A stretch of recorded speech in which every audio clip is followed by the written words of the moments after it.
Finally, a new video. So after drawing up the reservoir and having it transported into DXF format, it went off to the laser cutters to be done. And this laser cutter normally cuts stainless steel an inch thick, so cutting perspex, it was almost doing it in its sleep. Doddle. Onto some more complicated bits. These two sections it's cutting out now are the front and back, so with all the slots on to make sure everything stays in place. And hopefully won't cause it to leak like a sieve, but we'll see. Now this process took about a quarter of an hour to get all these cut out, and I'm not showing you it all, so I'll just show you the best bits. So this is the back panel, and just whip that away, and this is the top, complete with sloping lower section. And here's one that didn't make the grade. That thing gets really hot, and yeah, they'll throw that away. Now because the lowest section is curved, I need to bend the lowest section. So, a bit of a flamethrower action going on here. Just doing it with a test piece for now.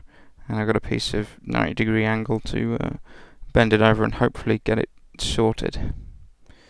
But thankfully I'm using it on a test piece, so if I mess it up, we'll be alright. That's good enough for me. Let's do it on a real one. Some of you folks are asking what tools I'm using, so I'm using this Clark pillar drill, which is brilliant and so much easier than trying to faff with a handheld battery drill to get it in a straight line. Don't ask me what size the drill bit is, it's just one I found, but it's the right size for the hole, so who cares. As you can see, there's the piece that's already bent, and I've glued a second section on it as well, just for that little bit extra support. Drilling perspex is always a bit tricky. If your drill bit gets too hot, you start melting it away and it causes all sorts of problems, so best to do it slow and steady.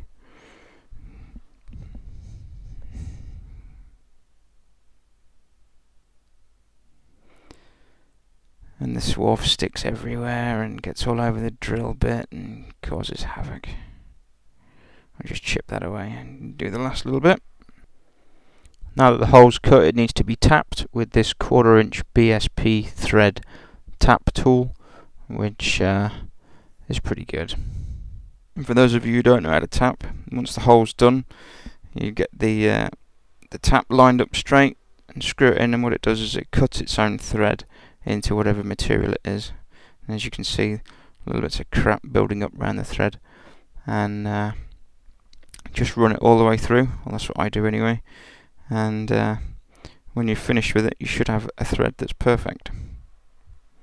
Just pop that out, clear away some of the crap, and here's a blanking plug that I've just got lying around just to make sure it works. And there we go. Job's a good one. Nice and tight as well, so it won't leak everywhere. Whip that out.